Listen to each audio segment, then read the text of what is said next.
رسول اللہ صلی اللہ علیہ وآلہ وسلم کی پیاری پیاری حدیث مبارکہ۔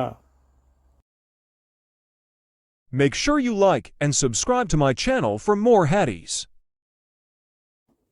یحییٰ بن بکیر نے بیان کیا، کہا کہ ہم سے لیث نے، ان سے جعفر بن ربیعہ نے، اور ان سے اعرج نے، اور ان سے حضرت ابو ہریرہ رضی اللہ عنہ نے کہ رسول اللہ صلی اللہ علیہ وسلم نے فرمایا کہ جب نماز کے لیے اذان دی جاتی ہے تو شیطان پیٹھ موڑ کر ریا خارج کرتا ہوا بھاگتا ہے تاکہ اذان نہ سن سکے۔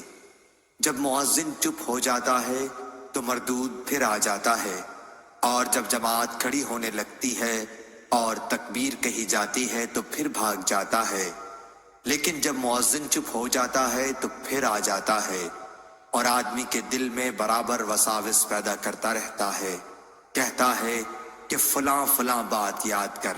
کمبخت وہ باتیں یاد دلاتا ہے جو اس کے ذہن میں بھی نہ تھیں۔ اس طرح نمازی کو یہ بھی یاد نہیں رہتا کہ اس نے کتنی رکعتیں پڑھی ہیں۔ ابو سلمہ بن عبد الرحمن نے کہا کہ جب کوئی یہ بھول جائے کہ کتنی رکعتیں پڑھی ہیں تو بیٹھے بیٹھے سہو کے 2 سجدے کر لے۔ ابو سلمہ نے یہ ابو ہریرہ رضی اللہ عنہ سے سنا تھا۔ صحیح بخاری حدیث نمبر 1222۔ اللہ تعالیٰ اس کے چہرے کو روشن کرے جو حدیث مبارکہ سن کر آگے پہنچائے۔